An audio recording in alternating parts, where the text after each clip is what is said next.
Allez, bonjour à tous. Une petite vidéo pour vous montrer comment on s'aperçoit que le contrat du symbole arrive à échéance et qu'il est temps de basculer sur le contrat suivant. Donc j'ai eu pas mal de questions là-dessus. J'avais déjà fait une vidéo pour montrer comment on peut le mettre en automatique et comment le paramétrer, comment le régler. Là je vais vous montrer la façon de le faire en manuel parce que certains ne souhaitent pas qu'il soit en automatique parce qu'il bascule trop vite. En fait c'est tout simple. En fait, le moment le plus opportun pour changer de contrat sur le symbole, c'est le moment où on a plus de volume sur le nouveau contrat par rapport à l'ancien. Donc pour déterminer cela, on va aller tout simplement aller chercher un code board. En fait, vous faites File, vous faites New Code Board ici. Voilà, vous vous retrouvez avec ce tableau sous les yeux. Ce tableau, bon, moi je l'ai déjà créé, mais on va le faire comme s'il était vierge. Donc on fait Setting, Set Symbol. On va aller ici, vous voyez, là on a une ligne vierge. On va aller mettre un symbole là-dedans, c'est-à-dire qu'on va prendre le contrat précédent. On va prendre le CME. Alors le CME, je vous rappelle, on est le 13 juin. Donc voilà, la bascule, on a commencé à la voir vendredi dernier. Donc le 10. Le 10, ouais.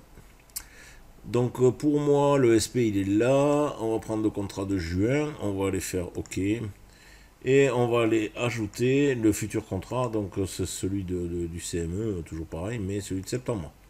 On fait OK. Là, on a les deux contrats. Vous voyez ici, on fait close. Et dans les colonnes, on va élargir le tableau. On a tous les renseignements qui nous intéressent. Et notamment, en fin de tableau, ici, la partie volume. Donc, cette partie-là indique le total des volumes depuis l'open de 0 heure, de minuit, quoi. Donc, sur le M, on s'aperçoit qu'on est à 209 000 contrats qui ont été passés, alors que sur le U, c'est-à-dire le nouveau contrat, on est à 274 000. Cette différence-là, en fait, elle commence à être costaud déjà. Vous avez, ça représente 30% déjà, 30% de plus de contrats sur le U que sur le M. Donc il est temps de changer de contrat. Donc pour vous aider éventuellement, ce que vous pouvez faire, vous faites File, vous faites, on va sauver la liste. Vous lui donnez un nom. Bon, je pense... je vais prendre S, on va l'appeler SP tout simplement.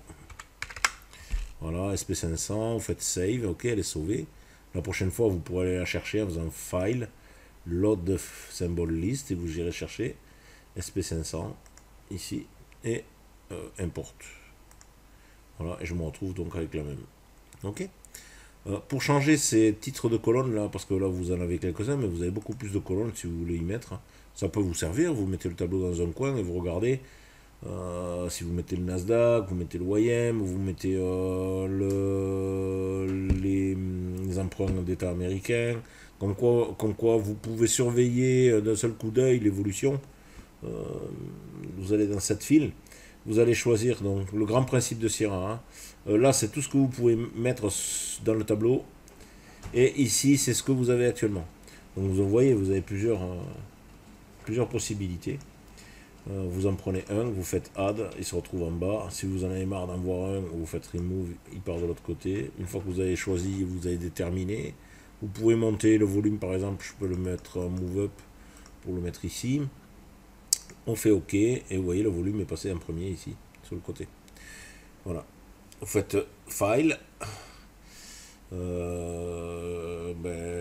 Save, c'est pas la peine, puisque vous l'aurez automatiquement sauvé après. Vous fermez votre code board. Do you want to le fermer définitivement ou temporairement?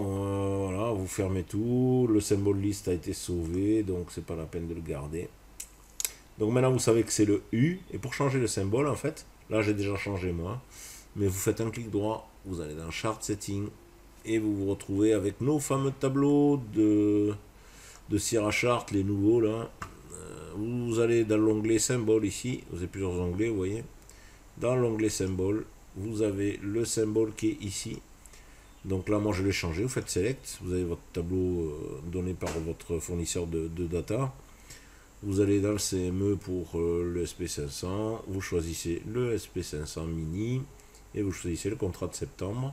Une fois que c'est fait, vous faites OK. Et n'oubliez pas, une fois qu'il est là-dessus, vous faites Apply All. Et voilà, il est appliqué. Bon, pour moi, je mets le micro derrière, parce que je traite que le micro, vous le savez. Alors, c'est du MES, et c'est le contrat de septembre, OK. Donc c'est bon, tout est bon, le Yes, il est dessous, Apply All, et OK. Voilà. Bien, mais c'est tout. Écoutez, je vais mettre cette vidéo en ligne, et j'espère qu'elle vous aidera. Voilà, à très bientôt, au revoir à une prochaine vidéo.